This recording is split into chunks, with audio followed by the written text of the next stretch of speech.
ప్రియులారా, దానియేలు గ్రంథం 9:27 చెప్పినట్టుగా ఒక వారం అనగా 7 సంవత్సరాల శాంతి నిబంధన శ్రమకాలం అనుకుంటున్నారు కదా. కాదండి, మీరు గమనిస్తే కనుక అది 7 శాంతి నిబంధనలో మొదటి 3.5 సంవత్సరాలు అనేది సమాధాన కాలం.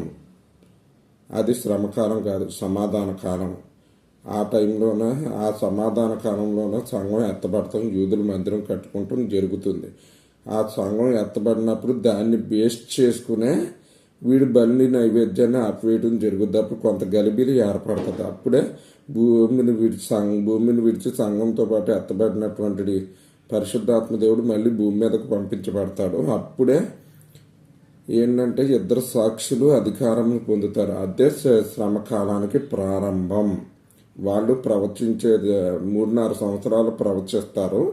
అదే మనం అక్కడ చూస్తాం.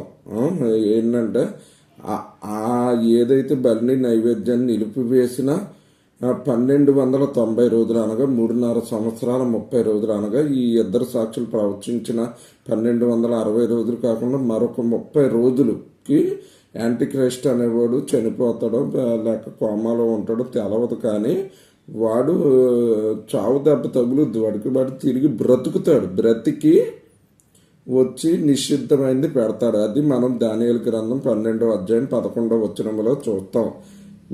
మీరు అది గమనించండి. 2 దానియేలు 9:27, దానియేలు 12:11 పక్కన పెట్టుకుని చూడండి. అప్పుడు అర్థమవుద్ది ఏంటంటే శ్రమకాలం వేరు, ఈ శాంతి నిబంధన వేరు. మొదటి 3.5 సంవత్సరాలు సమాధాన కాలం. అప్పుడే సంఘం ఎత్తబడుతుందని గుర్తించి ఆ తర్వాత శ్రమలు స్టార్ట్ అవుతాయని, ఎప్పుడైతే బలి నైవేద్యాన్ని ఆపివేస్తాడో అప్పుడే శ్రమలు స్టార్ట్ అవుతాయని.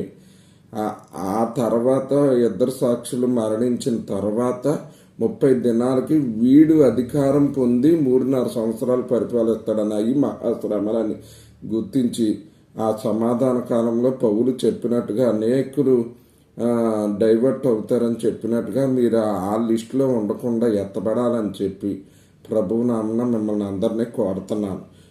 ఈ సత్యాన్ని గమనించుకుని మీరు సిద్ధపడి ఆ సమాధాన కాలంలో వైదొలగకుండా ఉండి దేవుని రాకడలో ఎత్తబడాలని ప్రభువు నామమున కోరుతున్నాను. దేవుడు తన పరిశుద్ధ వాక్యం దీవించును గాక. ఆమేన్.